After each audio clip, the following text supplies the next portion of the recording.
BRB Blazer. Jump to the next guy. We got Dak Prescott here at 5. He was kind of all over the place in our rankings, but he comes in the consensus at 5. It's just crazy because last year, Mike, I don't know if you got it, but we made a post if we thought Dak Prescott could be a top 10 quarterback. And I was arguing that he would be a top 10 quarterback. And a lot of these people on this post were just like shaming me. Like, they were just like hating, like, oh, Dak's trash. He's terrible, blah, blah, blah. But, I mean, here we are. He finished as the QB, too. Which is pretty wild. crazy. Which is wild. That You is don't wild. think that. But, I mean, And then Jerry Jones is paying everyone besides him. Yeah, but it's 4 years in the league. He's been QB2 last year, and then QB10, QB11, and then QB6.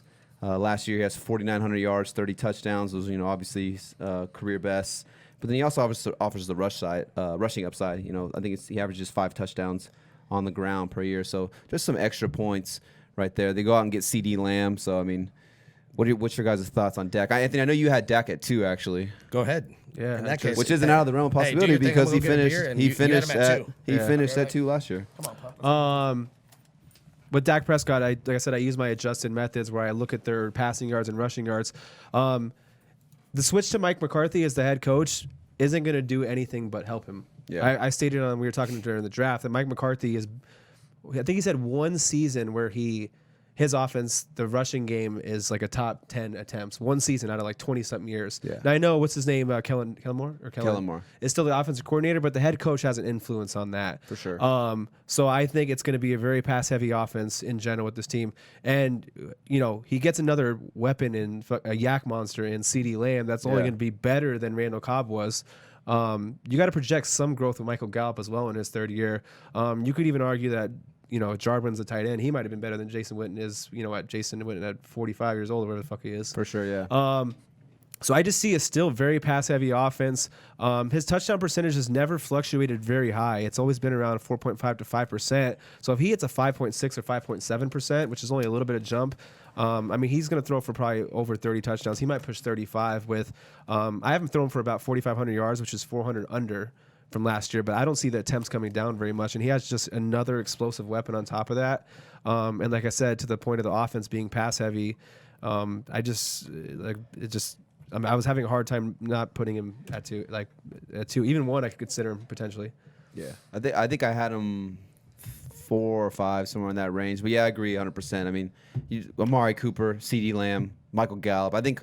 We were so high. We were high before they drafted CeeDee Lamb. We were high on Michael Gallup taking that step. We were saying that both these guys, Gallup and Cooper, could be top 20 wide receivers. But now it's almost like, okay, maybe they're not top 20, but maybe he's got 3 top 30 receivers in a sense, almost potentially. And then you still have Zeke out of the backfield, who, if these receivers are just stretching the field, you dump it to Zeke and, a little screen pass, and he just does the rest. So, yeah. And you saw when Mike McCarthy was the coach with Aaron Rodgers. It was red zone. It's Rodgers time. Yeah.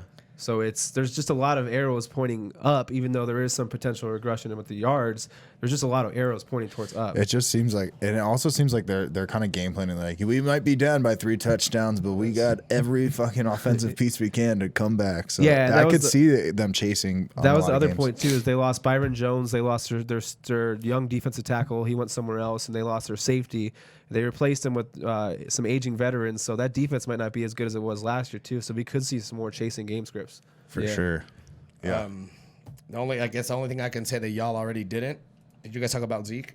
No. All right. So McCarthy likes to kind of I think it's pass friendly, how you're saying. So I could probably bump him up now the more that I read. But what I'm looking at here is that McCarthy's actually looking to reemerge and bring up 2 running back sets instead. So he's looking to run 3 wide, 2 running back, and use Pollard as an option. So it looks like he's trying to just pass more. Pollard, because he used to play wide receiver. So I think it's just interesting to me that he's just putting more weapons for Dak. Like, to have Zeke and Pollard out there with those 3 guys is going to be, it's more for the defense too. They have to account for so many people that with Kellen Moore, they could just scheme so many people open. It's just, they could probably pick like each game and be like, all right, this is your game. like Alabama was, where they're like, hey, I'm catch the ball this time. And you got CD, you got Amari. They got weapons. So I feel like Dak could ball.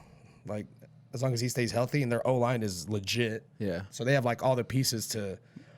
Well, they lost their starting center Travis Frederick, but then they addressed that right away. They went out and drafted Tyler Bidaz or something like that from Wisconsin. I'm butchering that last name for sure. That's but all right. Fuck it. He was the center from Wisconsin. He was actually the nation's top center in college football. So they lose Travis Frederick to retirement, but then they go out and address that right away. So kind of fill that gap right away. If I'm Kellen Moore, I'm happier than a pig and shit, man. He's probably thinking like all the ways he can utilize these weapons in his offense. Comes from that high-powered Boise State offense back in the day that was putting up 50+ every game. So yeah, I mean, you saw a monster jump in Zach numbers last year compared to the years before. Yeah. With Kellen Moore, this is kind of coach speaking. If he has another good year, Dak's gonna get paid, and then Kellen Moore might be a candidate for a head coaching job for sure. Yeah. Man, that clip was informative, huh? Well, there's plenty more right here if you click that. Also, go ahead and subscribe right there.